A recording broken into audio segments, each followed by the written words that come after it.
అందరికీ నమస్తే. బుక్ బ్రహ్మలో యాత్రా సాహిత్యం అనే సెషన్ని మొదలుపెట్టింది ఈ సంవత్సరమే. అందుకు ముఖ్యంగా నా తరఫున దాసరి అమరేంద్ర గారి తరఫున బీబీఎల్ఎఫ్ వాళ్ళకి నిర్వాహకులకు అందరికీ మరోసారి ధన్యవాదాలు. అసలు యాత్ర అంటే ఏమిటి, ఇందులో కొత్త పోకడలేంటి, అందులో స్త్రీ యాత్రా రచనలేంటి, అనువాదాలు, సంకలనాలు, వీటన్నిటి గురించి ఇప్పుడు చర్చించుకుందాం. దానికంటే ముందు అమరేంద్ర గారి పరిచయం నాకు తెలిసి ఇక్కడ ఉన్నటువంటి దాదాపు ఎవరికి పెద్దగా చేయాల్సిన అవసరం లేదు. కానీ ఆయన రచనలు కొన్ని చెప్తాను. 1992 నుంచే ఆయన 3 నగరాలని, రోహతంగ్ యాత్ర అని చెప్పి, కొన్ని కళలు, తర్వాత మరో మహేష్, థాయిలాండ్, గల్ఫ్ గీతం, అవన్నీ ఆయన రచనలు. సో వీటితో పాటు అనేక అనువాదాలు కూడా ఆయన చేశారు. వాటి గురించి కూడా వివరంగా ఆయన మాటల్లో తర్వాత తెలుసుకుందాం. అమరేంద్ర గారు, అసలు యాత్రా సాహిత్యం నేపథ్యం ఏంటో క్లుప్తంగా చెప్తారా? థ్యాంక్ యూ స్వర్ణ గారు. అయినో ఇది తెలుగు యాత్రా సాహిత్యం గురించిన సమావేశం. At we have friends like mister Jayamohan, Mr. N.K. Jain, Madam Poonam Singh, who may not follow Telugu. So I would like to make it more comfortable to myself and to them by blending English and Telugu here and there. Swarnaji said, we are invited here. Yes, this is the first ever invitation from any organization, either in the 2 Telugu states or anywhere else, about travel literature in Telugu. And I must be really happy and grateful having lived this genre of travel literature for the last 30 years. I was in fact looking for a occasion like this where we can talk about the travel literature in Telugu, which dates back to 1838 was the first travelogue. Kasiyatra Charitra Yenugula Veeraswamy, in my opinion, it is perhaps the first modern Telugu literary work. Novel came 70 years later, short story came 80 years later, the drama came almost 70 more years later. Like that it went on, and this travelogue, which is considered as at least one of the 100 books that are written in Telugu during the last 1000 years. It has got that stature. అంటే తెలుగులో యాత్రా సాహిత్యం పుట్టడంతోనే నడక నేర్చి పరిగెత్తే యాత్రా సాహిత్యం వచ్చింది. కాశీ యాత్ర, from Chennai he moved over to Kasi over a period of 15 months by walk, by palanquin, by boat, and he came back. Right, let me come to the present. Over the last about 180 years, 190 years, తెలుగులో దాదాపు 200-250 పుస్తకాలు వచ్చాయి. రాశిలో ఇదేమంత పెద్దది కాదు. ఆయన తర్వాత వచ్చిన వాటిలో ఆయన కన్నా ముందే రాశారు వెన్నెలకంటి సుబ్బారావు గారని. He wrote in English and that came in Telugu translation in 1877. At the same time, Potham Janakamma, she traveled to London by ship and she wrote about my travels to London. ముందు ఆవిడ తెలుగులో రాశారు. On the request of her European friends, she translated into English. The Telugu manuscript is lost. Recently, 2 years back, that English is translated again into Telugu, Janakamma England Yatra. Fast forwarding it, we have eminent people like Nayana Krishna Kumari writing a wonderful book, Kashmira Deepakalika, that is in 1967. ఆ తర్వాత ఈ శతాబ్దంలోకి వస్తే 21వ శతాబ్దం, it started with a bang. భ్రమణకాంక్ష. అప్పటి వరకు తెలుగులో యాత్రా సాహిత్యం, barring exceptions like Kashmira Deepakalika, is more about the details of the places, the details of the travel, the expenditure incurred, and the famous places, famous cities, వింతలు విశేషాలు వీటికే పరిమితమైన యాత్రా సాహిత్యాన్ని he brought down to the earth. He wrote a book, భ్రమణకాంక్ష. 3 యాత్రల ముప్పేట, ప్రార్థించే పాదాలు. He traveled from Ongole to New Delhi on foot in summer to pay his homage to his younger sister who died untimely as a nursing officer in the army. That's one part of it. Second part is his homage to Rahul Sankrityayan, the great Indian traveler who is residing at Darjeeling right now. Third is, he had the curiosity, ఎక్కడో పుట్టాను గుండ్లకమ్మ నది తీరాన, ఈ నది ఎక్కడి నుంచి వస్తుంది అని వాళ్ళ నాన్నని అడిగేవాడట. పెద్ద అయిన తర్వాత దాని మూలాలు వెతుక్కుంటూ వెళ్ళాడు. సరే, కంటెంట్ ఎలా ఉన్నా కూడా ద వే హీ ట్రావెల్డ్, నడక, డబ్బు ఖర్చు లేకుండా, ఏ ప్రిపరేషను లేకుండా, చిన్న బ్యాక్ ప్యాక్ వేసుకుని ఎండని లెక్క చేయక మధ్యలో వచ్చే అవాంతరాలు అధిగమిస్తూ వెళ్ళి కవితాత్మతో, full of lyrical beauty, details తక్కువ, అనుభవాలు ఎక్కువ, అనుభూతి ఎక్కువ. What Krishnakumari has said in Kashmira Deepakalika, he brought it into a total as a big flower, and that is a game changer as far as Telugu is concerned. From 2000 to 2025, we have almost 100 travelogues, or maybe even more. Almost 50% యాత్రా పుస్తకాలు ఈ గత 25 ఏళ్లలో వచ్చాయి. ఎందుకు వచ్చాయో తర్వాత మనకు తెలుస్తుంది. అలాగే విరివిగా దాదాపు ప్రతి వారము కూడా 3, 4, 5 యాత్రా వ్యాసాలు ఎక్కడొక చోట ప్రచురించబడటం, ఇలా కొన్ని వేల వ్యాసాలు వచ్చాయి. అంటే కొన్ని వందల మంది, బహుశా వేల మంది ప్రయాణాలు చేస్తున్నారు. ఇది మన యాత్రా నేపథ్యం, ఇది మన యాత్రా సాహిత్యపు నేపథ్యం క్లుప్తంగా చెప్పాలంటే. థ్యాంక్ యూ అమరేంద్ర గారు. కాశ్మీరీ దీపకళిక గురించి, తర్వాత పోతన్ జానకమ్మ గారి లండన్ యాత్ర గురించి, ఈ రెండు చాలా నోస్టాలజిక్ రచనలు అనిపిస్తాయి. చాలా బాగుంటాయి. చదివిన వాళ్ళు ఎవరైనా ఉంటే మాత్రం తప్పకుండా ముందు చదవాల్సిన పుస్తకాలు రెండు. అలాగే ఆదినారాయణ గారి గురించి కూడా చాలా బాగా చెప్పారు. అయితే ఇప్పుడు నాది మరో ప్రశ్న, ఇది నాకు కూడా చాలా సందిగ్ధంగా ఉంటుంది. అసలు ఏదైనా ఒక యాత్ర చేసి దాన్ని ట్రావెలాగ్ రూపంలో డాక్యుమెంట్ చేస్తే అది యాత్రా సాహిత్యం అవుతుందని కొందరు అంటున్నారు. ఈ మధ్య కొంతమంది అది యాత్రా సాహిత్యం కాదు అని అంటున్నారు.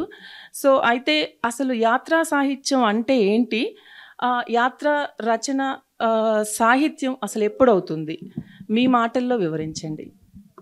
మిస్సమ్మ సినిమాలో ఇంటర్వ్యూకి వెళ్ళిన సావిత్రి గుమ్మడితో మంచినీళ్ళు తాగిస్తుంది.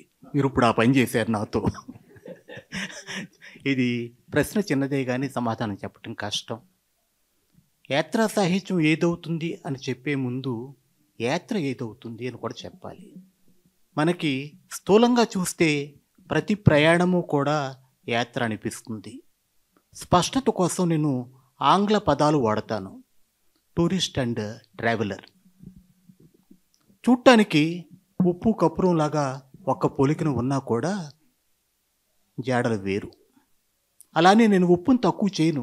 ఉప్పు లేకుండా మనం బ్రతకలేము. ఏమిటవుతుంది అంటే దీని మీద ఒక అరగంట మాట్లాడవచ్చు. ప్రయాణం అంటే ఏమిటి, యాత్ర అంటే ఏమిటి, ఒక్క మాట చెప్పి వదిలేస్తాను. టూరిస్టులు జీవితంతో కాస్త విసిగిపోయి ఉద్యోగంతోనూ, కుటుంబంతోనూ, చదువుతోనూ కాస్త రిలీఫ్ కావాలి, కష్టంగా ఉంది, ఎక్కడికైనా వెళ్ళిపోవాలి, చల్లటి ప్రదేశానికి వెళ్ళాలి, నిశ్శబ్దమైన ప్రదేశానికి వెళ్ళాలి అని వాళ్ళకి తెలియకుండానే పారిపోయే ప్రయత్నం చేస్తారు. నిన్న ఇక్కడ ఒకళ్ళు పారిపోవటం గురించి మాట్లాడారు కూడాను. అలా ప్రపంచానికి పారిపోయే ప్రయత్నంలో వాళ్ళు అనుకుంటారు అక్కడ సుఖం దొరుకుతుందని. వాళ్ళు అనుకుంటారు ఆ గమ్యం చేరుకుంటే మనకి సంతోషం కలుగుతుంది అని. యాత్రికుడు చేసేది దాదాపు పూర్తిగా భిన్నమైన విషయం. యాత్రికుడు ప్రపంచాన్ని కౌగులించుకోవటానికి వెడతాడు. నాలాంటి మనుషులు ఎక్కడున్నారు, నా ప్రతిబింబాలు ఎక్కడున్నాయి, ఏ మూల ఉన్నాయి, విశ్వంలో ఎక్కడెక్కడ ఉన్నాయి, వాళ్ళ సంస్కృతి ఏమిటి, వాళ్ళ ఆచార వ్యవహారాలు ఏమిటి, వాళ్ళ మతం ఏమిటి, నా మతం ఏమిటి, నేనెవరు, వాళ్ళెవరు అని ప్రపంచాన్ని కౌగిలించుకోవటానికి వెళ్ళే ప్రయత్నం తెలియకుండానే యాత్రికుడు చేస్తాడు. ఈ తేడా తెలిసిన తర్వాత ట్రావెలోగుల్లో ఉప్పును కర్పూరాన్ని విడదీయటం కష్టం కాదు. వింతలు విశేషాలు, చాపల్యం, ఊళ్ళు, వాటి వైశాల్యం, జనసంఖ్య, కట్టడాలు, వాటి ఎత్తు, పొడవు, నిర్మాణానికైన ఖర్చు, ఈ వివరాలన్నీ చెప్పే గణాంక వివరాలతో నిండినవి ఉన్నాయి మనకు కూడా ఇప్పుడు 100 పుస్తకాలు ఇతర ప్రక్రియల్లో వస్తూ ఉంటే కథల్లో, అందులో 10 సాహితీ విలువలు ఉంటాయి. అన్నీ కథల పుస్తకాలే, కానీ 10 మాత్రమే సాహిత్యంతో పరిమళిస్తూ ఉంటాయి. అలాగే యాత్రా పుస్తకాల్లో కూడా మనకి వచ్చిన వాటిల్లో ముఖ్యంగా, అంటే నేను పక్షపాతంతోనో లేకపోతే వివక్షతోనో మాట్లాడటం లేదు, 2000 సంవత్సరానికి ముందు వచ్చిన విరివిగా వచ్చిన యాత్రా సాహిత్యంలో ఈ గణాంక వివరాలు, టూరిస్టు బాణి ప్రయాణాలు ఎక్కువగా ఉండేవి. తర్వాత తెలిసింది ఏమిటంటే, నేను ఒక ఉదాహరణ చెప్పి వదిలేస్తాను కొంచెం ఎస్టాబ్లిష్ చేయడానికి. నేను తాజ్మహల్ని మొట్టమొదటిసారి 75లో చూశాను. ఢిల్లీ వెళ్ళగానే చేసిన మొట్టమొదటి పని. చిన్నప్పటి నుంచి వింటూ ఉన్నాం. వెళ్ళగానే అక్కడ ప్లేక్స్ చూశాను. ఇది ఈ సంవత్సరంలో కట్టారు, ఎంతమంది పని చేశారు, ఎంత ఖర్చు అయింది, this is the height of the each Maynard, this is the area it covers, అవన్నీ చూశాను. సంబరపడ్డాను, అమ్మయ్య గొప్ప వింత చూశానని. వెళ్ళి మా ఊళ్ళో అందరికీ చెప్పేశాను, నేను తాజ్మహల్ చూసి వచ్చాను అని. చాపల్యం తీరింది, ఇంత విశేషం చూశాను. ఆ తర్వాత 10 ఏళ్ళకి వెళ్ళినప్పుడు నా 30 ఏళ్ల వయసులో కాస్త స్థిమితంగా, ఓ దాని వెనకాల యమునా నది ఉంది కదా, అది వర్షాకాలం కూడాను పారుతోంది, మేఘాలు ఉన్నాయి, చల్లగా ఉంది, ఒక ప్రశాంత సుందర వాతావరణంలో ప్రకృతిలో భాగంగా నేను తాజ్మహల్ చూశాను. ఆ తర్వాత ఇంకో 10 ఏళ్లకు వెడితే అనుకోకుండా టాగూరు గుర్తొచ్చాడు. కాలం చెక్కిలి మీద నిలిచిన కన్నీటి చుక్క. ఇంకో 10 ఏళ్లకు వెడితే శ్రీశ్రీ ఆవహించాడు. నిర్మాణానికి రాళ్ళెత్తిన కూలీలు ఎవరు అని ప్రశ్నించాడు. ఈ పరిణామం నాలో వచ్చింది. ఇదే పరిణామం వచ్చినప్పుడు నాలో చూసుకోవటమే కాకుండా ప్రయాణాలు చేసినప్పుడు ఏమవుతుంది అంటే, ఒక పిపాసతో వెళ్ళినప్పుడు యాత్రలకు, ఒక జిజ్ఞాసతో వెళ్ళినప్పుడు, అనుభవాలు కలిగినప్పుడు, అనుభూతులు కలిగినప్పుడు, వాటిని 10 మందితోనూ పంచుకోవాలన్న తపన కలిగినప్పుడు, అప్పుడు రాస్తే అది సాహితీ పరిమళం సంతరించుకునే అవకాశం పుష్కలం. అలాంటి పుస్తకాలు ఈ మధ్య వచ్చాయి. మీరు వాటి గురించి కూడా అడగబోతున్నారని తెలుసు, అప్పుడు చెప్తాను. ఇప్పటికీ దీనికి చెప్తాను. రచన వేరు, యాత్ర రచన వేరు, యాత్ర సాహిత్యం వేరు. ప్రతి యాత్ర రచన కూడా సాహిత్యం కోవకు చెందదు అని నేను నమ్ముతాను. అందుకు నేను రాసిన పుస్తకాలే ఉదాహరణగా చెప్పగలను, కానీ చెప్పను. Thank you sir. ఏదో కర్ర విరగలేదు, పాము జావలేదు అన్నట్టు చెప్పారు మీరు ఇప్పుడు. అంటే కొంచెం నేను మీతో విభేదిస్తాను. వాదన కాదు, ఇందాక ఎవరు అడిగారు మీరిద్దరు వాదించుకుంటారా అని. వాదించుకోవడానికి మీరేనా సార్? వాదించుకోవడానికి రాలేదు. కానీ నేనేమనుకుంటానంటే, అసలు అంటే మహిళల యాత్రల వరకు నేను చెప్తున్నాను. సో మహిళలు అసలు గుమ్మం దాటి బయటికి వెళ్ళడమే, వాళ్ళు ఒక స్పేస్ క్రియేట్ చేసుకోవడం కోసం ఇంట్లో నుంచి బయటికి వెళ్ళడమే నాకు ఒక రెవల్యూషన్ అనిపిస్తుంది. అదే నాకు గొప్ప అనిపిస్తుంది. అంటే కాలంతో పాటు చాలా మారింది. ఒకప్పుడు ఉన్నట్లు ఇప్పుడేమీ లేదు. అంటే మగవాళ్ళు బయటికి వెళ్ళాలనుకుంటే ఒక బ్యాగులో ఒక 2 జతలు బట్టలు వేసేసుకొని అర్ధరాత్రి అపరాత్రి టైం కూడా చూసుకోకుండా అప్పటికప్పుడు ఎలాగైనా వెళ్ళిపోగలుగుతారు. కానీ ఆడవాళ్ళ పరిస్థితి అలా ఉండదు.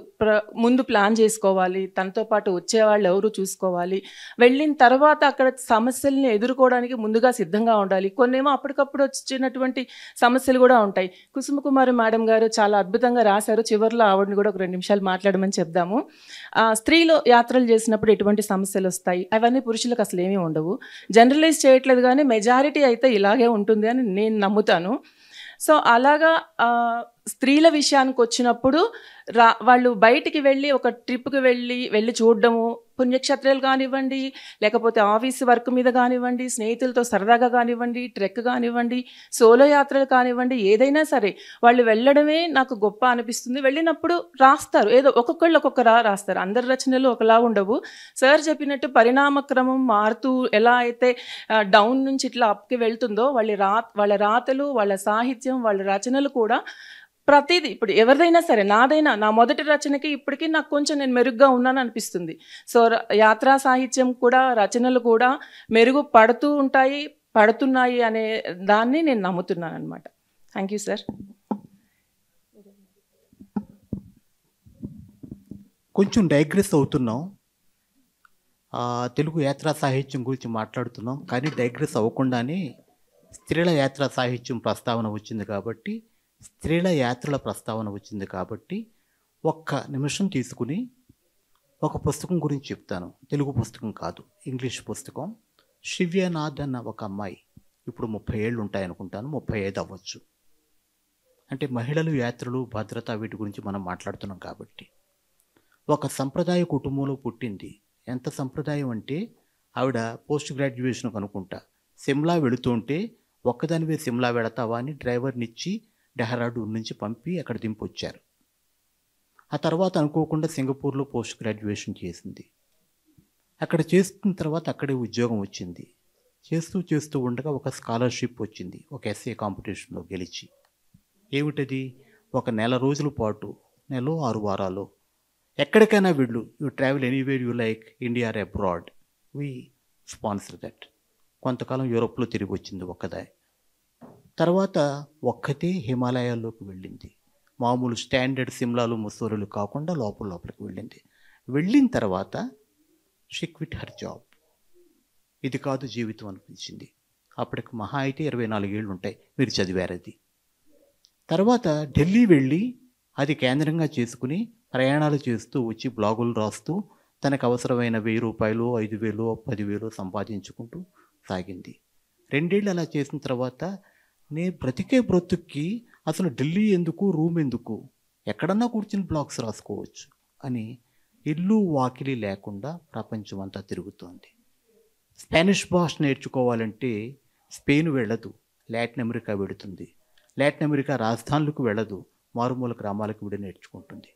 ఎందుకు చెప్తున్నాను అంటే, భద్రత అన్నది ఒక సమస్య అన్న విషయాన్ని స్థూలంగా ఒప్పుకుంటూనే దాన్ని అధిగమించే మార్గాలు కూడా ఇప్పుడు ప్రాక్టికల్గా చేసి చూపించింది. Next question please. Thank you sir. మీరు చెప్పిన శివ్యానాథ్, నేను రాసినటువంటి 2 పుస్తకాలు, ఇంతియానం పార్ట్ 1, పార్ట్ 2కి శివ్యానాథే నాకు రోల్ మోడల్. ఆ అమ్మాయే ఇన్స్పిరేషన్ అనమాట. సో ఆ అమ్మాయి పుస్తకము ద షూటింగ్ స్టార్ అనే పుస్తకం చదివిన తర్వాత వచ్చినటువంటి ఆలోచనే ఇంతియానం పార్ట్ 1, పార్ట్ 2. అందులో దాదాపు 100 మంది స్త్రీ రచయితల ప్రయాణపు అనుభవాలతోని నేను ఒక సంకలనం తీసుకొచ్చాను. అందులో రాసిన వాళ్ళు కూడా ఇక్కడ ఉన్నారు, జ్యోతి గారు, తర్వాత కుసుమకుమారి మేడం గారు, కుప్పిలి పద్మ గారు, ప్రగతి గారు. సో అలా 100 మంది మహిళలతోటి నేను యాత్రా రచనల సంకలనం తీసుకొచ్చాను. సో దానికి శివ్యానాథ్ గారే ఇన్స్పిరేషన్ అనమాట. Thank you sir. సరే, కాసేపు నేను ఈ 25 ఏళ్లలో గొప్ప గొప్ప రచనలు వచ్చాయి, యాత్రా సాహిత్యం వచ్చింది అంటున్నాను కదా. అసలు అవేమిటి, ఆ పోకడలు ఏమిటి, ఎలాంటి కారణాలు ఉన్నాయి, ఎలాంటి రూపాల్లో వస్తున్నాయి, అవి ఎందుకు భిన్నమైనవి, వాటిని సాహిత్యంగా మనం ఎందుకు తీసుకోవాలన్న విషయాల మీద ఒక 5-6 నిమిషాలు మాట్లాడతాను. బేసిక్ డిఫరెన్స్ క్రమక్రమంగా ప్రయాణాలు చేసేవారికి అర్థమవుతోంది. టూరిస్ట్ అంటే ఏమిటి, ట్రావెలర్ అంటే ఏమిటి అన్నది సీజన్డ్, వాళ్ళ రచయితలే కానక్కర్లేదు, seasoned travellers are realising the difference between these two. అంచేత ఏమవుతుందంటే, ఇప్పుడు వచ్చే రచనలు చాలా వరకు కూడా they are travellers tales, not a tourist account. అదొక ముఖ్యమైన కొత్త పోకడ ఈ మధ్యకాలంలో. అలాగే అంతకుముందు విదేశాలకు వెళ్ళిన వాళ్ళు ఉన్నా కూడా చాలా వరకు తెలుగువారి యాత్రలు, తెలుగువారి యాత్ర గాథలు కూడా దేశానికే పరిమితం ఉండేవి.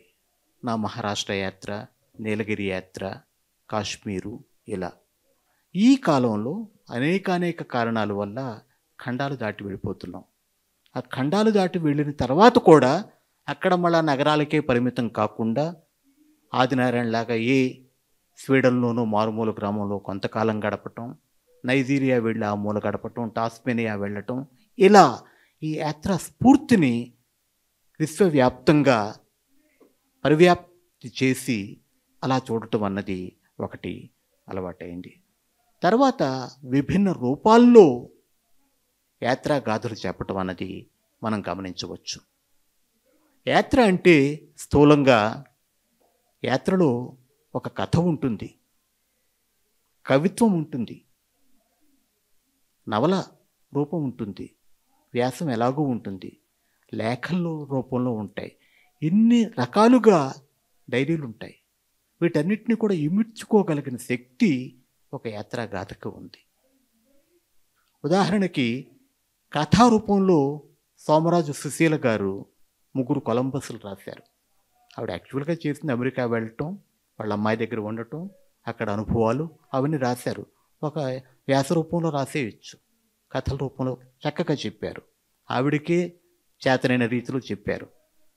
అలాగే ఈ మధ్య అది ఆవిడ ఒప్పుకోకపోవచ్చు, యాత్రల పుస్తకం అంటే శ్రీ ఊహ యాత్ర నేపథ్యంలో బాల్కావు కథలు రాశారు. నవల దగ్గరికి వస్తే మనకి 70లు చివరి రోజుల్లో వచ్చిన పిల్లలతో ప్రేమయాత్ర ఉంది.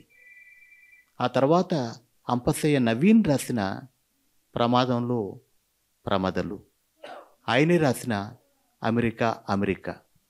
మధురాంతకం నరేంద్ర గారు ఉన్నారు, ఆయన కూడా ఒప్పుకోకపోవచ్చు, కానీ ఆమ్స్టర్డామ్లో అద్భుతానికి యాత్ర ఒక నేపథ్యం. డైరీల రూపంలో రాయటంకి వస్తే ఈ మధ్య అద్దేపల్లి జయభారతి అన్న ఆవిడ బైకర్. ఆవిడ చాలామంది తెలియపోవచ్చు, ఆవిడ ఒక తెలుగు పుస్తకం రాసినట్టు. 17,000 కిలోమీటర్లు మీరు చెప్పాల్సింది నేను చెప్పేస్తున్నాను. బైక్ తీసుకుని ఇంకో 3-4 వెంట వేసుకుని 5-6 బైకులు వేసుకుని ప్రభుత్వ సహకారం పొంది, తెలంగాణ టూరిజం సహకారం పొంది, అధికారులు వీళ్ళందరి సహకారంతో 17,000 కిలోమీటర్లు India, Burma, Vietnam, Thailand, Cambodia, Laos, ఈ 6 దేశాలు తిరిగి వచ్చారు. అవన్నీ కూడా ఆవిడ డైరీల రూపంలో ఈరోజు ఇది చేశాను, ఈరోజు ఇది చేశాను అలా రాశారు. సో విభిన్న రూపాల్లో యాత్రానుభవాలను, యాత్ర అనుభూతులను వ్యక్తం చేసే ఒక వెసులుబాటు ఉందని గ్రహించి దాన్ని పుష్కలంగా వాడుకోవటం మనం గమనించవచ్చు. అలాగే యాత్ర సాధనాల దగ్గరికి వచ్చేసరికి కూడా గణనీయమైన చెప్పుకోదగ్గ మార్పులు మనం చూస్తున్నాం. ఒకప్పుడు యాత్ర అంటే మన వీరాస్వామి గారిని వదిలేద్దాం, ఆయన నడిచారు, అన్నీ చేశారు, అప్పుడు ఇంకో మార్గం లేదు. తర్వాత రైళ్లలో యాత్రలు, ఉదాహరణకి చెల్లపిళ్ళ కాశీయాత్ర చేసినప్పుడు తిరిగి వచ్చేటప్పుడు రైల్లో వచ్చారు, బస్సుల్లో వెళ్ళొచ్చు, కారుల్లో వెళ్ళొచ్చు, సొంత కారుల్లో, బైక్ మీద వెళ్ళొచ్చు, సైకిల్ మీద వెళ్ళొచ్చు, నడిచి వెళ్ళొచ్చు. ఈ అన్ని ప్రక్రియల్లోనూ సమర్థవంతంగా రాసిన పుస్తకాలు ఉన్నాయి. ఉదాహరణకి నడక గురించి చెప్పుకున్నాం, ఆదినారాయణ. సైకిల్ మీద జయతి, అడవి నుంచి అడవికి. ఇలా ఈ యాత్రా సాధనాలు కూడా విరివిగా వాడుకోవటం ఇది జరుగుతుంది. సరే, కట్టడాలు చూడటం దగ్గర మొదలెట్టిన యాత్రికుడు, తెలుగు యాత్రికుడు నగరాలు, ప్రకృతి, మనుషులు దాటుకుని లోపలికి చూసుకోవటం కూడా మొదలెట్టాడు. అంటే లోకజ్ఞానం దగ్గర మొదలెట్టి ఆత్మజ్ఞానం వరకు వెళ్ళే ధోరణులు కనిపిస్తాయి. వాటి గురించి చెప్తాను. కొత్త ప్రయోజనాలు కూడా మనకు కనపడుతున్నాయి ఈ యాత్రలు చేసే వాళ్ళలో, వాళ్ళు రాసే వాటిల్లో. ముఖ్యంగా సోలో ప్రయాణాలు ఇష్టపడటం, బృందాలుగా వెళ్ళటం కన్నా 10 మంది ఉంటే బాగుంటుంది, రక్షణగా ఉంటుంది అనుకోవటం కన్నా సోలోగా వెళ్ళటం కూడా మనం చూస్తాం. ఉదాహరణకి శ్రీ ఊహ చేసినవన్నీ కూడా సోలో ప్రయాణాలే, ఆదినారాయణవన్నీ కూడా సోలో ప్రయాణాలే. ఇలా ఆలోచించటం ఒకప్పుడు చేసేవాళ్ళు కాదు. చేయలేదని కాదు, కానీ తక్కువ మంది చేసేవాళ్ళు. ప్రయోజనాల దగ్గరికి వస్తే కొంతమంది యాత్రులు పాట ఎక్కడ పుట్టిందో కనుక్కుందామని వెళ్ళారు చెనవీరభద్రుడు. అది ఆయన ప్రయోజనం. నేను వినిన చదివిన పెయింటింగ్స్, శిల్పాలు ఎక్కడున్నాయో చూడటానికి, ఆర్ట్ గ్యాలరీస్ చూడటానికి ఆవిడ వెళ్ళారు, డాక్టరు భార్గవి. ఒక భార్గవి, 2 ప్రయాణాలు పుస్తకంలో అవి కనపడతాయి. మనుషులను కలుసుకోవటానికి వెళ్ళటం కొంతమంది చేశారు. తుపాకీ మనపై వెన్నెలా అంటూ కొండవీటి సత్యవతి, అది ఆవిడ ప్రయోజనం. అలాగే ఇందాక చెప్పాను, ఈ ఏరు ఎక్కడ పుట్టింది, నేను బ్రతికిన ఏరు, నా చిన్నతనం గడిచిన ఏరు ఎక్కడ పుట్టింది, ఇలాంటి కొత్త కొత్త లక్ష్యాలు, కొత్త కొత్త గమ్యాలు. అదేదో కొత్తదనం కోసం కాదు. యాత్ర స్ఫూర్తి అనేక కోణాల్లో మనిషిని ప్రేరింప చేసినప్పుడు పాట కోసము, మనుషుల కోసము ఇలాంటి వాటికి వెళ్ళటం అన్నది ఇప్పుడు మనం గమనిస్తున్నాం. ఒకప్పుడు ఇలాంటి ప్రయోజనాలు దాదాపు ఉండేవి కాదు. పుణ్యక్షేత్రం వెళ్ళటం రావటం, ఉద్యోగం కోసం వెళ్ళటం రావటం, అమెరికా పిలిస్తే వెళ్ళటం రావటం, ఇలా ఉండేది. ఇది ఈ వెసులుబాట్లు, ఈ ఆలోచనలు రావటానికి 21వ శతాబ్దంలోనే సాధ్యం. 19వ శతాబ్దం, 20వ శతాబ్దాల్లో ఇంత స్తోమత మనకు లేదు. చివరిగా చెప్పాలంటే, యాత్రలు ఒకప్పుడు, నేను చిన్నప్పుడు యాత్రలు చేసినప్పుడు నాకు ఇప్పటికీ గుర్తు, 1980లో అనుకుంటాను, 82 పెళ్ళైన తర్వాత ఒక సీనియర్ కలీగ్ నన్ను కూర్చోబెట్టి దాదాపు 2 గంటల పాఠం చెప్పాడు. అబ్బాయి, నువ్వు ఈ 5 ఏళ్ళు చెడతిరిగావు, పట్టించుకోలేదు, కుర్రాడు తిరుగుతున్నాడు, పెళ్ళయింది, పిల్లాడు పుట్టాడు, బాధ్యత లేదా నీకు, ఇక కట్టి పెట్టే అన్నాడు. అదే కంపెనీలో, అంటే నేను నా గురించి ఎందుకు చెప్తున్నానంటే అదే స్పష్టంగా చెప్పగలను కాబట్టి, 2011లో నేను రిటైర్ అయినప్పుడు నాకు ఒక ఆనవాయితీ ఉంది, సిఎండి పిలిచి అందరినీ ఒక లంచ్ పెట్టడం. ఆయన ఇచ్చిన చిన్న స్పీచ్లో ఈ అమరేంద్ర ఉద్యోగం చేయటమే కాకుండా యాత్రలు కూడా చేస్తూ 2 సమన్వయం చేయగలిగాడు అని శ్లాఘించాడు. ఆ పొగట్టం కాదు నాకు ముఖ్యం, సమాజంలో యాత్రలు చేసే వాళ్ళని చిన్నచూపు చూసే దశ నుంచి వాళ్ళని గౌరవంగా చూసే ఒక దశ వచ్చిందనుకుంటాను, కనీసం వస్తోంది. ఇది పెద్ద మార్పు.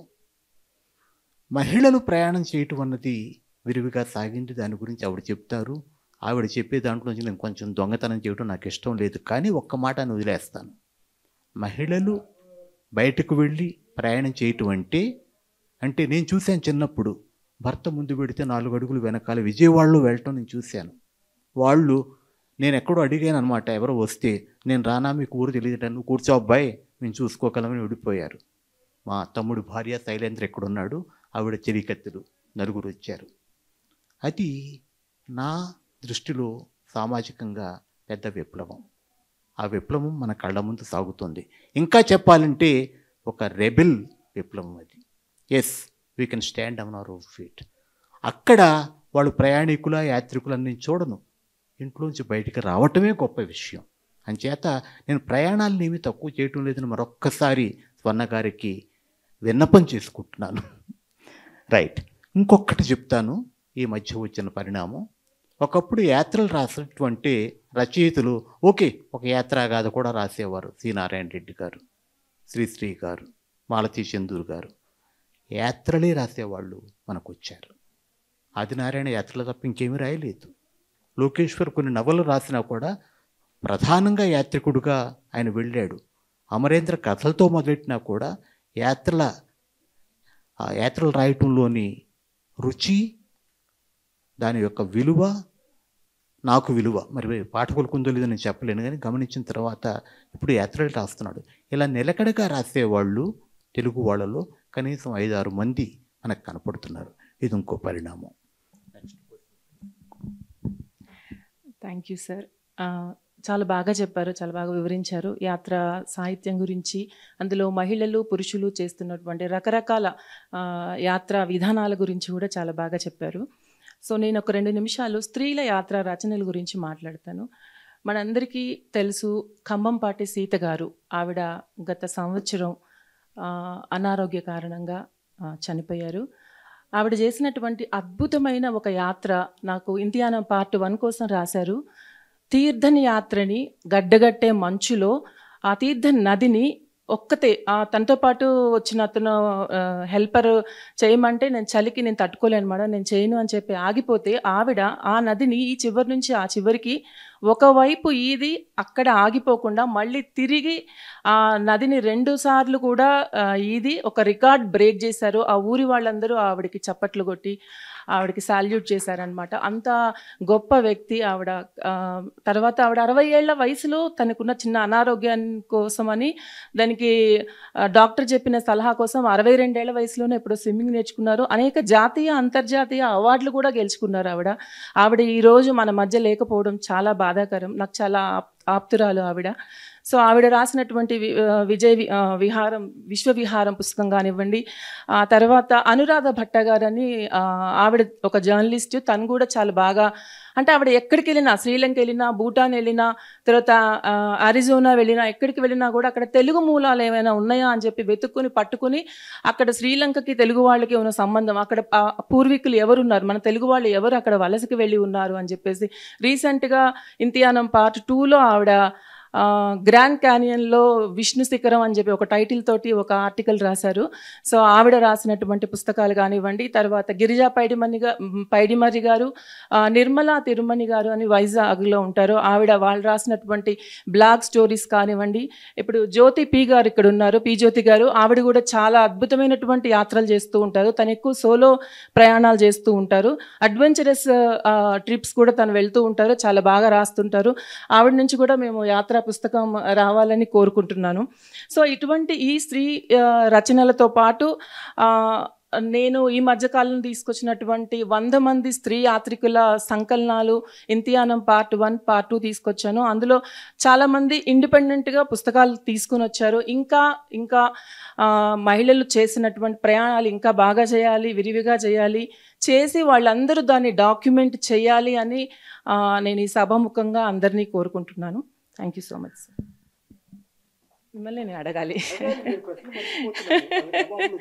సో ఇదివరకటితో పోల్చుకుంటే యాత్రా సాహిత్యం కానివ్వండి, యాత్రలు చేయడం కానీ చాలా బాగా పెరిగింది, విరివిగా సాహిత్యం వస్తుంది. దానికి కారణాలు వివరిస్తారా? ఏమై ఉంటాయి అనుకుంటున్నారు? ఇదివరకు కంటే కూడా నిజంగా కూడా నేను పార్ట్ 1 రాసినప్పటికీ పార్ట్ 2 రాసినప్పటికి కూడా చాలా మార్పు నేను చూశాను. అంటే నేను అడగకుండానే నేను ఇస్తాను, నేను ఇది చేశాను అని చాలా ఆసక్తికరంగా ఇచ్చిన వాళ్ళు ఉన్నారు. సో కారణం ఏమై ఉంటుందని మీరు అనుకుంటున్నారు? యాత్రా సాహిత్యం కానివ్వండి, యాత్రలు చేయాలనుకోవడం వల్ల కూడా ఏం కారణాలు అయి ఉంటాయి అనుకుంటున్నారు? వీటి వెనకాల ఏం కారణాలు ఉండొచ్చు?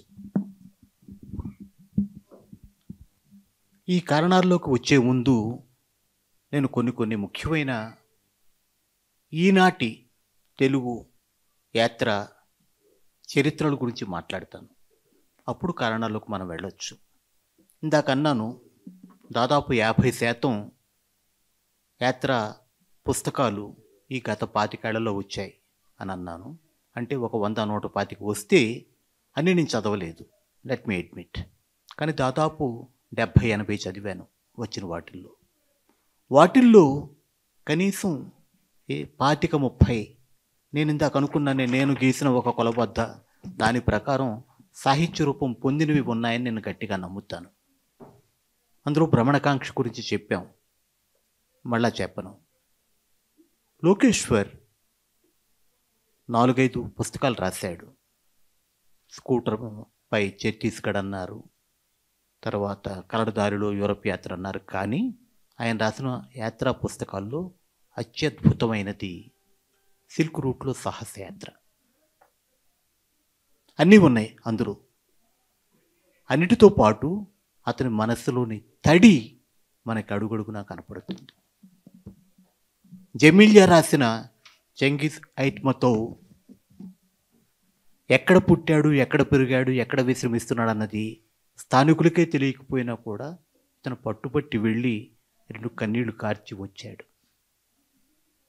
సిల్క్ రూట్లోకి వెళుతుంటే నేను అడిగాను అతన్ని, వెళుతూ ఢిల్లీలో ఆగినప్పుడు వెళ్ళాను, ఏమండి ఇది మీకు ఎన్నో విదేశీ యాత్ర అంటే మొట్టమొదటిసారి అన్నాడు. అదేంటండి మీరు సిల్క్ రూట్ వెళుతున్నారు, అక్కడ భాషలు తెలియవంటే భయం వేయటం లేదంటే వేస్తోందండి, అయినా వెళ్ళాలి కదా అన్నాడు. వెళ్ళొచ్చాడు. మొత్తం పుస్తకం అంతా చెప్పను, ఇది సమయం కాదు, కానీ చాలా గొప్ప రచన. అలాగే అంటే ఒక గేమ్ చేంజర్ అది. ఎస్, ఈ రకంగా మనం వెళ్ళి అక్కడ ఎడారుల్లోనూ అక్కడ భాష రాని చోట ప్రయాణాలు చేయొచ్చు, వాళ్ళతో పాటు ఉండొచ్చు, సంచార జీవులతో పాటు గడపొచ్చు. ఇవన్నీ కూడా మామూలు తెలుగు మనిషి, నాట్ ఏ సొఫిస్టికేటెడ్ పర్సన్ చేయొచ్చు అని అతను చూపించాడు. It's a game changer. అలాంటి గేమ్ చేంజరు నా దృష్టిలో రెహనా చేసింది. జర్నలిస్ట్ రెహనా 2018లో వచ్చింది ఆ పుస్తకం, సరిహద్దుల్లో అని. ఆవిడది యాత్ర అనుకోలేదు, ప్రయాణం అనుకోలేదు, తన వృత్తి ధర్మంగా వెళ్ళింది. మొట్టమొదటిసారి వెళ్ళినప్పుడు ఎక్కడో సరిహద్దుల్లో గొడవ జరిగితే ఏ పర్మిషన్లు లేకుండా వెళ్ళిపోయి తన చొరవతోనే అక్కడ వాళ్ళందరినీ కూడా బుట్టలో వేసుకుని పర్మిషన్లు పొంది సరిహద్దులు చూసి వచ్చిన తర్వాత తను చూస్తున్నప్పుడు కూడా అక్కడ అవతల వైపు నుంచి తుపాకులు మోగుతున్నాయి. అక్కడ పల్లెల్లో తల్లులు ఉన్నారు, వాళ్ళని ఈవిడ మాట్లాడటం, ఆ తుపాకు మోతల్లోనే తెలుసుకోవటం, అవునమ్మా ఇది జరుగుతూ ఉంటుంది, మాకు ఇది అలవాటు అయిపోయింది అనటం. తర్వాత ఆవిడ పూనుకుని మొత్తం భారత సరిహద్దులన్నింటిలోనూ బంగ్లాదేశ్కు కూడా వెళ్ళి అక్కడ జీవితాలు ఎలా ఉన్నాయి, అక్కడ సైనికులు ఎలా ఉన్నారు, ప్రజలు ఎలా ఉన్నారు అంటూ సరిహద్దులో అని మంచి పుస్తకం రాశారు. ఆ వస్తువు తీసుకుని ప్రయాణం చేసిన వాళ్ళు లేరు, పుస్తకాలు రాసిన వాళ్ళు లేరు. అలాగే ఇందాక అడవి నుంచి అడవికే అన్నాను, 2 మాటలు చెప్తాను. చాలామంది చదువుకుంటారు, ఇక్కడ చదవకుండా ఉన్నవాళ్ళు లేరు, కానీ నా ఆ పుస్తకం అంటే ఉన్న ఇష్టం కొద్దీ 2 మాటలు చెప్తాను. అది నిజానికి యాత్రా పుస్తకం అంటాం ఏదో మా పార్టీలో చేర్చుకుంటున్నామే, కానీ అది యాత్రా పరిధిని దాటిన బ్రతుకు పుస్తకం. అది దాంట్లో ఒక శిల్పం కానీ, ఒక పద్ధతి కానీ, ఒక క్రమత కానీ ఉండదు, కానీ దాంట్లో జీవితం ఉంది, ఒక రెబిలియస్ జీవితం. అన్నీ వదులుకుని సింప్లిఫై చేసుకుని వాళ్ళిద్దరూ ఉద్యోగస్తులు, క్వాలిఫైడ్ టీచర్స్, ఉద్యోగాలు చేశారు, ఎందుకో బుద్ధి పుట్టింది, అన్నీ అమ్మేశారు, చౌకకి వచ్చాయి. ఒక ఏడాది పాటు ఆ డబ్బులతో 800 సినిమాలు చూశారు. సినిమాలంటే అన్ని సినిమాలును, ప్రపంచంలో ఉన్న ముఖ్యమైన సినిమాలను చూశారు. తర్వాత ఇవి కూడా అక్కర్లేదులని ఆ సినిమాలు ఆ ప్రాజెక్టులో అమ్మేశారు. 2 సైకిళ్ళు కొనుక్కున్నారు. ఎక్కడికి వాళ్ళకే తెలియదు. మొత్తం అక్కడ అరకు దగ్గర బయలుదేరి ఇక్కడ మన పులికాటు వరకు వెళ్ళారు. ఆ అనుభవాలు అద్భుతంగా ఉంటాయి. అది ఇంకో గేమ్ చేంజర్. ఇందాక నేను రెబెల్ అనే మాట వాడాను, వాళ్ళని దృష్టిలో పెట్టుకోడుతున్నాను. Of course Adinarayana is a rebel. అతను ప్రొఫెసర్ అయినా కూడా ఈ rebelled against existing order, existing way of living, and he lived on his own terms. అలాంటి గేమ్ చేంజరు ఈ మధ్య నేను ఒకటి గమనించాను. లంకమల దారుల్లో మనకి ప్రయాణము యాత్ర అనగానే కనీసం ఒక 10 కిలోమీటర్లన్నా వెళితే తప్ప అది యాత్ర కింద మనం లెక్కేసుకోం. 10 చాలదు, మనకు 1000 కావాలి, అప్పుడే కొంచెం కడుపు నిండుతుంది. ఇతను తను పుట్టి పెరిగిన లంకమల అడవుల్లో ఏ ప్రణాళిక లేకుండా వెళ్ళటము, చిన్న చిన్న వాటికే స్పందించటము, చంద్రోదయాన్ని తనదైన దృష్టితో చూడటము, ప్రజలను చూసి ఆవేదన చెందటము, అనుభవాలన్నీ కూడా అత్యద్భుతంగా రాసుకొచ్చాడు. Again it is not just a travelogue, beyond travelogue. ఇలాంటివి కనీసం ఒక 10-15 పుస్తకాలు ఉన్నాయి. వీళ్ళు ఏం చేస్తున్నారు అంటే, వీళ్ళకి ఒక ఆకు చూపిస్తే అడవిని ఊహించుకోగలరు, ఒక నీటి బిందువుని చూపిస్తే వాళ్ళు మహాసాగరాన్ని అందులో వాళ్ళు చూడగలరు, ఒక మనిషిని చూస్తే మొత్తం మానవ జాతి మూలాలు వాళ్ళు పసిగట్టగలరు, పసిగట్టి వాటిల్ని పాఠకులకి చూపించగలరు. అలాంటి పుస్తకాలు మనకి తెలుగులో యాత్రా సాహిత్యంలో ఇప్పుడు వచ్చాయి, ఇంకా వచ్చే అవకాశం కూడా ఉంది. వీటితో పాటు అనువాదాల గురించి కూడా చెప్పటం సమంజసం. ఎందుకంటే మనకి తెలుగులో ఆ సంప్రదాయం ఉంది. కథలు కావచ్చు, నవలలు కావచ్చు, శరత్ కావచ్చు, గుజరాతీ కావచ్చు, మరాఠీ కావచ్చు. అలాగే మనకి తెలుగులో కూడా 1935లో చేసిన ఒక బెంగాలీ ఆయన హరిద్వార్ నుంచి బద్రీనాథ్కి కాలి ప్రయాణాన్ని ఒక నవలా రూపంలో రాశాడు. యాత్రికుడు అంటూ మనకి 53లోనో ఎప్పుడో వచ్చింది. చక్కటి నవల. అలాగే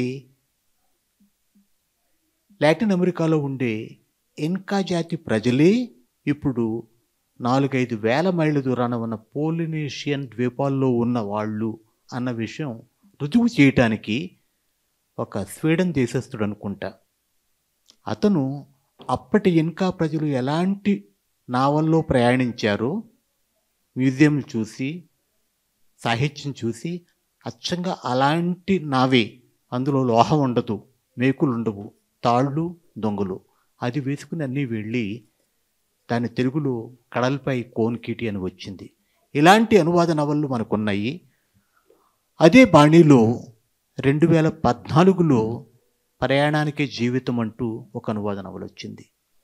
అజిత్ హర్సింఘాని అన్న ఆయన వైద్యుడు పూనాలో బయలుదేరి లే లడాక్ వరకు బైక్ మీద వెళ్ళిన వైనం. జస్ట్ అది బైక్ ప్రయాణం కాదు. అగైన్ నా ఫేవరెట్ జార్గన్ బతుకు పుస్తకం అది. ఈ మధ్య ఒక తెలుగు ఆయన లండన్లో స్థిరపడ్డారు, వైద్యుడు. తెలుగులో రాయలేడు కానీ 125 దేశాలు యాత్రికుడిగా తిరిగాడు. టూరిస్టుగా మొదలెట్టి యాత్రికుడిగా పరిగణించిన మనిషి.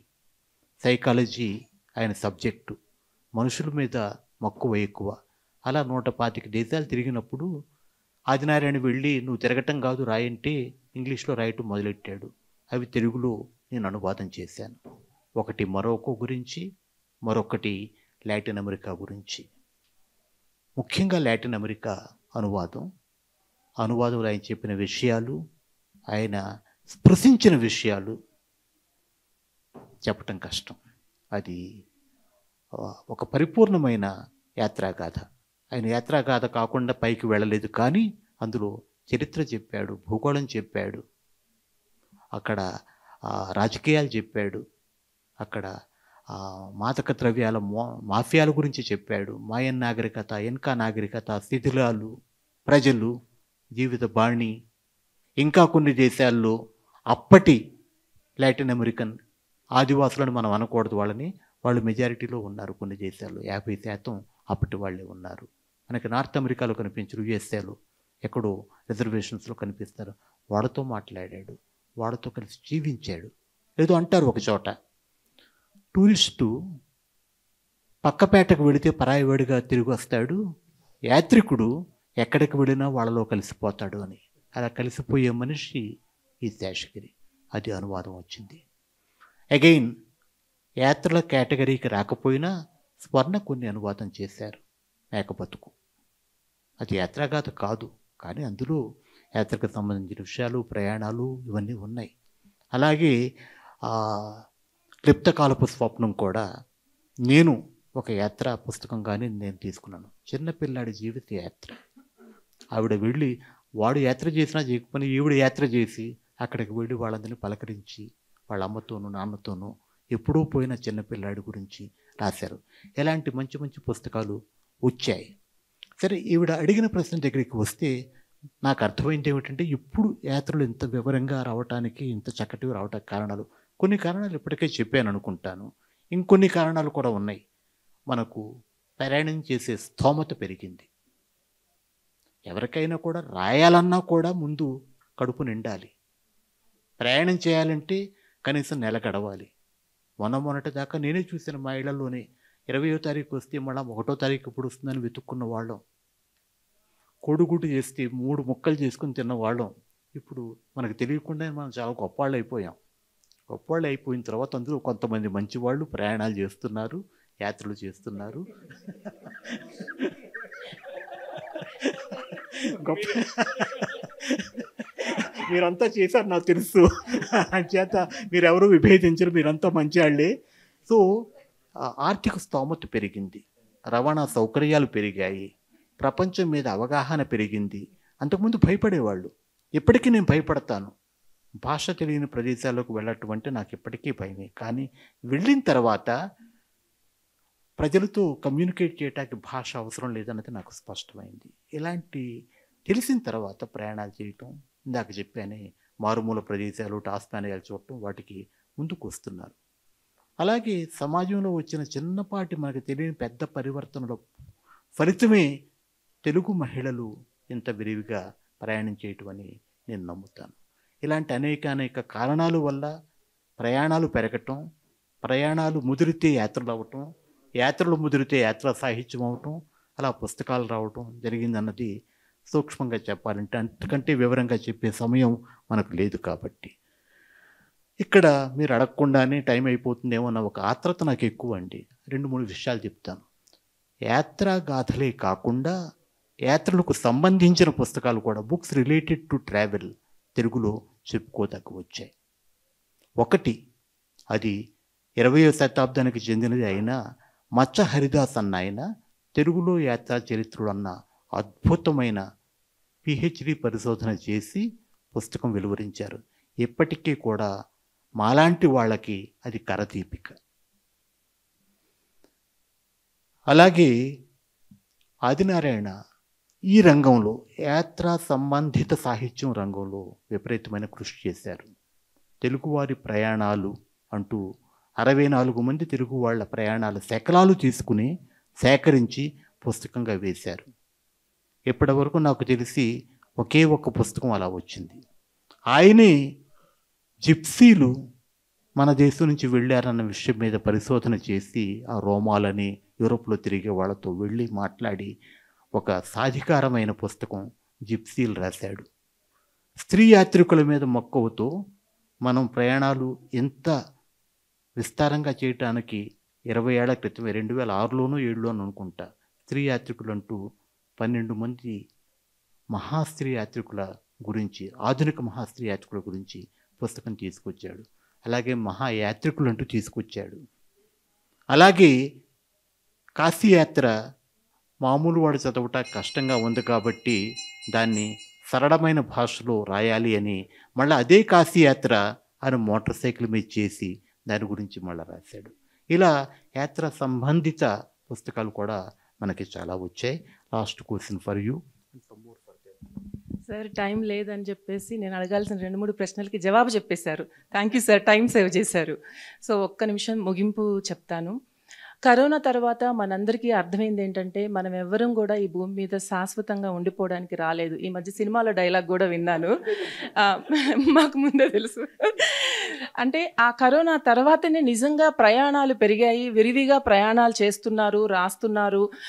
రకరకాల ప్లేసెస్కి వెళ్ళి వాళ్ళు వెళ్ళినటువంటి యాత్రలకు సంబంధించినటువంటి వివరాలు చక్కటి డాక్యుమెంట్ రూపంలో వాళ్ళు చూసినవి, మనసుకి కళ్ళకు కనిపించినవి, మనసులో మంచిగా అనుభూతి చెందినవి యాత్రా సాహిత్య రూపంలో తీసుకొస్తున్నారు.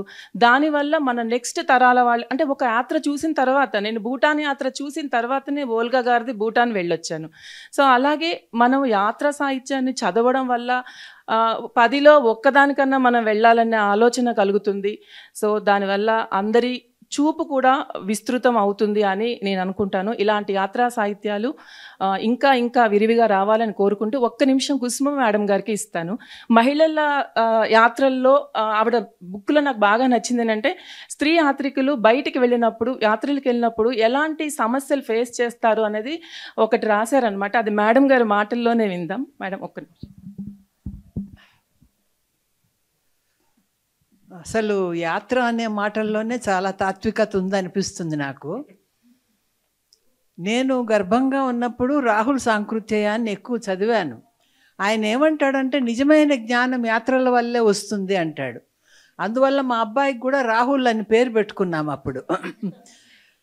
ఇంతకుముందు ఆడవాళ్ళ యాత్రల గురించి రాయడం అనేది ఎలా తట్టింది ఈ అమ్మాయికి అనిపించింది నాకు స్వర్ణకిలారి బుక్ చూసినప్పుడు. ఎందుకంటే చాలా నిజం, ఆడవాళ్ళు బయటికి పోవడమే చాలా తక్కువ. ఏదో గుళ్ళు గోపురాల పేరుతో అన్నా ఇప్పుడు మొగుళ్ళు వెంట పెట్టుకొని పోతున్నారు, కానీ వాళ్ళంతకు వాళ్ళు పోవడంలే. ఇప్పుడు బాగుంది, బ్యాక్ ప్యాక్ వేసుకొని ఒంటరి ప్రయాణాలు కూడా మా ఆడవాళ్ళు చేస్తున్నారు. మేమెట్లా అంటే భర్తను బట్టి మేము పోయే దశ. అసలు మాకైతే చిన్నప్పుడు ఇళ్లల్లో కాలేజీ నుంచి ఇంటికి, ఇంటి నుంచి కాలేజీకి నాన్నలో అన్నలో తమ్ముళ్ళో ఎవరో ఒకరు వచ్చి తీసుకెళ్ళడమే. ఎప్పుడూ కూడా నేను ఒంటరిగా ప్రయాణం ఇప్పటి వరకు చేసింది లేదు. మొట్టమొదటిసారి ఒకసారి ఢిల్లీకి వెళ్ళాం. నేను ఎప్పుడు వెళ్ళినా భూమన్ గారు నా వెనక తోకలాగా రావాల్సిందే. అట్లా వెళ్ళినప్పుడు పాపం నేను ఈ మాట అన్నందుకు ఆయన ఏం అనుకోరు అనుకుంటాను, నా కోసం అట్లాంటి ఇబ్బందులన్నీ పడ్డారు ఆయన. సాహిత్య అకాడమీ మీటింగ్కి వెళ్ళాం. వెళ్ళినాక నన్ను అకాడమీ దీనిలో దింపేసి తను వెళ్ళిపోయినారు హోటల్కి, ఏదో పని ఉందని. నేను ఒక్కదాన్నే మీటింగ్ అయ్యాక నేనే హోటల్కి వెళ్ళానమాట. ల్యాండ్ మార్క్స్ అవి చూసుకుంటా దేశాన్ని జయించినట్టు ఫీల్ అయ్యానండి నేను ఆ రోజు. అంటే ఎందుకు చెప్తున్నానంటే ఈ ప్రయాణాలు అనేవి ఆడవాళ్ళకి ఎంత కాన్ఫిడెన్స్ ఇస్తాయి అనేటువంటి విషయం నేను ఇక్కడ చెప్తున్నా. అట్లాగే స్వర్ణ ఒక మాట అంది ఆడవాళ్ళ సమస్య గురించి. ఎందుకంటే మనకు టైం ఎక్కువ లేదు కాబట్టి అదొకటి చెప్పి ముగిస్తాను. మేము ఒకసారి ఉత్తరాఖండ్కి వెళ్ళాం కాక్స్ అండ్ కింగ్స్ వాళ్ళ అరేంజ్మెంట్తో. వెళితే ఓ చోట ల్యాండ్ స్లైడింగ్ అనమాట, మంచు పడిపోతూ ఉంటే ఆపేసినారు. మొత్తం వరుసగా కార్లన్నీ ఆగిపోయినాయి. గంటలు ఆపేశారు. యూరినల్స్కి పోవాలంటే మగవాళ్ళు శుభ్రంగా దిగిపోతున్నారు, ఆ పని చేసుకుంటున్నారు, వస్తున్నారు. ఆడవాళ్ళు ఎంత కష్టం అది. అప్పుడు ఇట్లాగే నేను చూస్తూ ఉంటే ఆడవాళ్ళందరూ దిగారండి. గుంపుగా దిగి వాళ్ళ చున్నీలన్నీ తీసి దడిలాగా కట్టారండి. ఒక దడిలాగా కట్టి నిలబడుకుని ఒకరొకరు ఆ దడి లోపలికి వెళ్ళి ఆ పని చేసుకుని వచ్చారు. నాకు ఎంత అద్భుతంగా అనిపించిందంటే వాళ్ళని అప్పటికప్పుడు నేను వాళ్ళని ఒక అప్రిషియేషన్ ఇచ్చి వెంటనే ఆర్గనైజర్కి ఫోన్ కూడా చేసి చెప్పాను, మీరు ఆడవాళ్ళని దృష్టిలో పెట్టుకోవాలి కదా, ఒక టెంపరీ డిస్పోజబుల్ టాయిలెట్స్ అన్నా మీరు పెట్టాలి కదా అని చెప్పాను. కాబట్టి ఆడవాళ్ళు యాత్రలు చేసేప్పుడు ఎన్ని అరేంజ్మెంట్స్ చేసుకోవాలి. ఇప్పుడు ఓల్గా అది చదివి మేము వెళ్ళామనింది కదా, అట్లా మేము చాలా యాత్రలు చదివి దాని వల్ల ఇన్స్పైర్ అయ్యి కూడా వెళ్ళాం. ఇంకొక మాట చెప్తాను చివర, యాత్రా సాహిత్యం కిందకు వస్తుందా అంటే తప్పకుండా దానిలో సాహితీ విలువలు ఉన్నప్పుడు దాన్ని సాహిత్యం కిందనే పరిగణించాలి. ఎందుకంటే కాశ్మీర దీపకాళికి చదివాను నేను. అద్భుతమైన రచన అది నాయన కృష్ణకుమారి గారిది. ఎంత భావుకంగా ఎంత అందంగా రాసిందంటే మళ్ళీ చదవాలనిపిస్తుంది. అట్లా చాలా వివరాలు తెలుసుకున్నాం. ముఖ్యంగా దాసరి అమరేంద్ర గారు, స్వర్ణకిలారి ఈ కాన్వర్జేషన్లో చాలా వివరాలు, తెలుగులో ఇంత అద్భుతమైన యాత్రా సాహిత్యం ఉందా అనే విషయం తెలుసుకున్నారు.